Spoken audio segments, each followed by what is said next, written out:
don't know why the military aircraft came into the path of the PSA aircraft. Still a lot of questions here this afternoon. Thank you so much for joining us here at the top of the hour. We continue to follow that breaking news on that deadly midair collision in D.C. between an American Airlines commuter jet and a military helicopter. Here's what we know this afternoon. 67 people are suspected to have been killed in the crash. 64 on the plane that was arriving at Reagan National Airport from Wichita, Kansas, with another 3 on the Black Hawk helicopter from a nearby military base. So far, at least 28 bodies have been pulled from the Potomac River. Recovery efforts are continuing right now. We also know this is the deadliest aviation crash in the U.S. since November of 2001, when a passenger jet crashed shortly after taking off from Kennedy Airport. And we've got team coverage for you tonight on this story that we've been on top of since late last night. Laura Sandlin, she spoke with local first responders on how they handle emergency situations like this. Dominique O'Neill, he talked with a former military pilot to get some perspective. And Dan Cummins checked in with Flag City Honor Flight, which is making a big change this year regarding Reagan National Airport. But we start tonight with lead investigator Brian Duggar, who's breaking down what led up to this mid-air crash. And Brian, the NTSB just held a briefing. What did they have to say? Yeah, Mel, what we learned is that it's going to take time before we know any answers. Now, the official news conference today from the NTSB didn't have the answers many people were searching for. The federal agency is known for its detailed investigation that could take up to a year to develop. The NTSB didn't answer any question today that it hadn't fully vetted. Whether the helicopter was traveling at a higher altitude than expected, whether the NTSB, they did not discuss the experience levels of the pilots or co-pilots on both aircrafts, or whether the Black Hawk crew should have been operating in a congested urban area like the Potomac. Instead, today's press conference set the stage for a detailed investigation that, if history repeats itself, could take up to a year to fully complete. I want to start by expressing our deepest condolences, our sympathies on behalf of the entire board for those who lost loved ones in this terrible tragedy. Our thoughts, our prayers are with you. Entire communities were affected, and we are thinking of you. We will help find out what happened. We will do it factually, and we will do it accurately. Now, the NTSB says they'll have a preliminary report in 30 days, but again, a full report may take up to a year.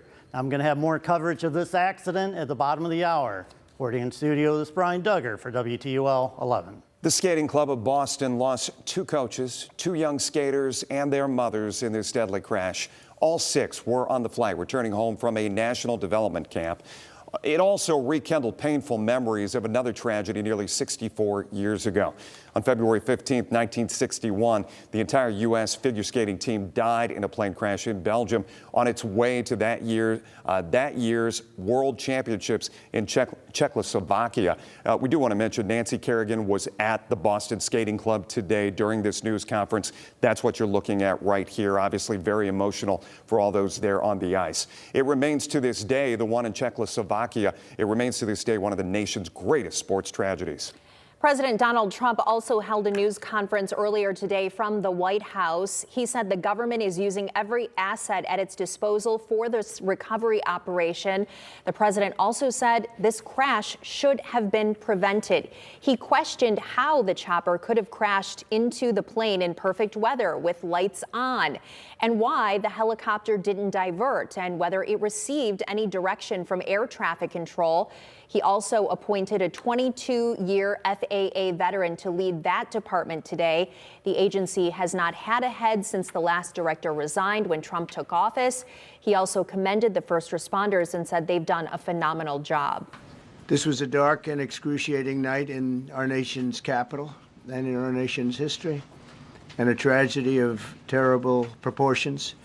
As one nation, we grieve for every precious soul that has been taken from us so suddenly. The president also blamed DEI programs, but did not cite evidence that there were any deficiencies on the part of air traffic controllers as factors in the crash. Right now, we want to bring in meteorologist John Birchfield. John, what can you tell us as far as the conditions last night, visibility that the pilots were dealing with in D.C.? Yeah, Jeff, the weather is super important for aviation. I've been looking through some of the data in Washington, D.C. to keep an eye on weather conditions and if there was any impact. And it's safe to say that the collision itself was not caused by the weather. Visibility was nearly perfect at about 10 miles with a starry and clear night. Only a few upper level clouds were reported. So visibility was not a problem with the conditions that were in Washington, D.C. What about other weather factors? Well, the frigid temperatures could have impacted search and recover efforts with an icy Potomac River, and it was a little bit breezy, but 15 to 20 mile an hour winds, not significant whatsoever for aviation. Here's a look at satellite, and we did see a few clouds up near Baltimore, but conditions were totally clear, so that was not expected to play a factor in the nation's capital last night. Now, the icy Potomac River could have potentially played a role once the crash had already occurred. Water temperatures were reported to be about 35 degrees, ranging anywhere from 33 to 36, and those icy cold waters can be incredibly dangerous. Unconsciousness can occur in a matter of 15 to 30 minutes, and even an able-bodied individual who has the ability to swim can be rendered unconscious in that period of time. Survival time in those icy waters only about 30 to 60 minutes. So once the crash already occurred and the plane had crashed down into the Potomac River, there could have been an impact with that. Also, search and recover efforts were impacted by chunks of ice in the river, and also the area that they were searching was about 8 feet deep with murky and dark water. We'll continue to keep an eye on things, but as of now, Jeff, safe to say the weather did not play a role in the collision itself. John, thanks. The search and recovery efforts following last night's collision have involved multiple departments coming together for this single incident. That is something our local first responders also do regularly. Laura Sandlin, she joins us live now. Laura, you heard from some local departments on their policies, their procedures. What did they have to say about it? Jeff, we connected with the Swanton Fire Division and Toledo Fire Department to learn about their policies and procedures in case of a mass event like last night. I was told that every situation means that there needs to be a different response, making teamwork an essential part of training. From water rescues to fires, Deputy Chief Blair with Toledo Fire explained that while they train for the worst, they can only prepare for the ordinary. And that means different agencies have different equipment, specialties, and ways of responding to assist to the overall goal of response and rescue. Swanton Fire Deputy Chief Barrett Dorner says current practices include applying skills they've learned from other events, such as car accidents and other events where they have to triage patients. That happened today in the Maumee River, the unfortunate tragedy. We have the resources by which we would respond. We train with our partners on a regular basis. There are certain requirements for certain situations. The airport's one of them. We participate in those drills as a secondary agency. But that is something that we think about quite often. Chief Blair says that it's been years since they've had to respond to the last mass casualty event. We'll have more coming up at 6. Reporting live in downtown Toledo, Laura Sandlin, WTOL 11.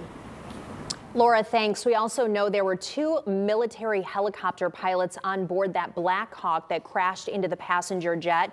We talked to a retired military pilot today to get his perspective as to what could have happened in last night's midair crash. Dominique O'Neill joins us live in studio tonight. So, Dominique, what did this pilot tell you? Well, Melissa, retired military pilot James Rankin has 20 years experience in flying both military helicopters and planes. He says that particular airspace is very complex. It is restricted to military helicopters, official flights, and training. Rankin says he flew in and out of Andrews Air Force Base as an instructor and also flew from Fort Belvoir in Virginia for several years. That's the base where the 3 soldiers were stationed. I asked him his thoughts on last night's midair collision and what could have been gone wrong. I could see myself.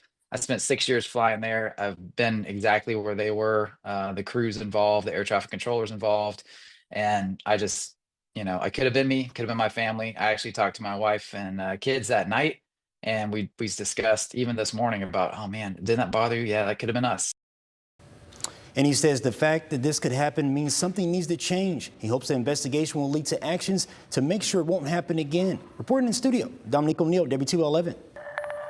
Flag City Honor Flight is set for its first trip to D.C. That comes April 1st. And they'll be flying right into Reagan National, or DCA. Dan Cummins is in the newsroom with more. Dan, this is a change. Usually they fly into Baltimore. Are there any nerves around this after last night? Yeah, good point, Mel and Jeff. This is a lot like flying after 9/11. Everything's looked at, checked over again, and yes, most times Honor Flight does return home after sundown. Over 2,000 veterans from Northwest Ohio and Southeast Michigan have seen the memorials through Flag City Honor Flight over the years. In recent years, we've flown into Baltimore. It was less expensive, but there was an hour-plus ride on the bus into D.C. Now, starting April 1st, they'll fly from Toledo directly into Reagan National and continue that on all 4 flights in 2025. DCA is one of the safest airports in the country. I think that it's going to be a nice change for us to go into there. And I think the veterans are really going to enjoy going into DCA. So we're going to get a little bit more time to see the memorials, a little bit more time in DC versus the long drive in from Baltimore. If you'd like to apply, their website is flagcityhonorflight.org. Trips April 1st, then June, September, and October. Reporting from the newsroom, Dan Cummins, WTOL 11.